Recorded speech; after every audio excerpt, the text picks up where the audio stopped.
Hello everybody, thank you for joining me. It's about this time every year that the ceremony of broken needles takes place in Japan. Harikyo, H-A-R-I-K-U-Y-O.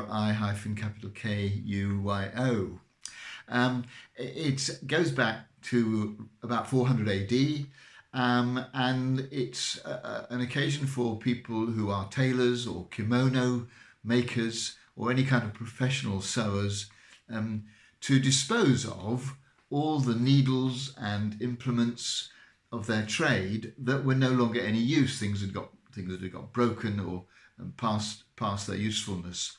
And so there's a shrine built, and at the centre of it is some kofu, and they come and they put the needles or the pins into the kofu or around it, and the kofu, after appropriate ceremonies, is wrapped up and hurled into the ocean.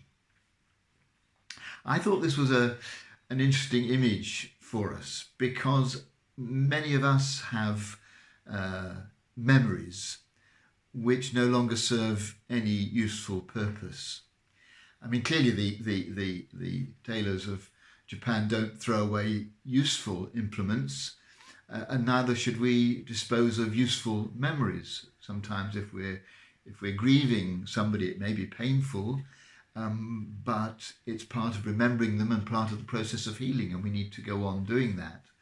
Or if there's something that we've done that we regret, we may need to keep it in our mind, to recall it every so often, to make sure that we don't do it again.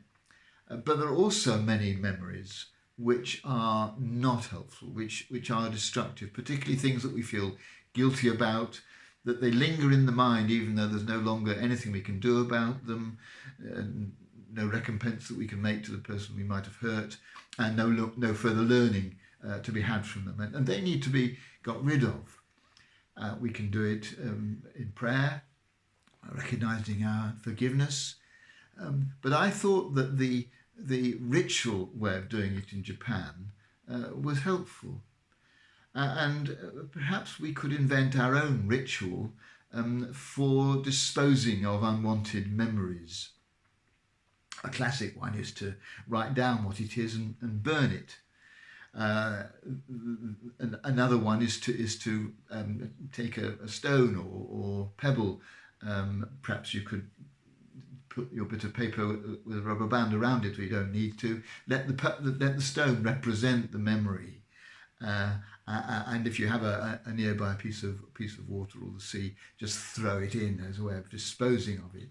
Or something much more homely, like having a shower, consciously allowing the water to wash away the memory that you want rid of. But you'll need to invent your own and give it a go. If there is such a memory or series of memories that you want to dispose of, try doing it in that way with a ritual as the folk in Japan did. And if you do, let's hope that it helps you to move forward in your life, no more encumbered by unwanted memories, but set free from it.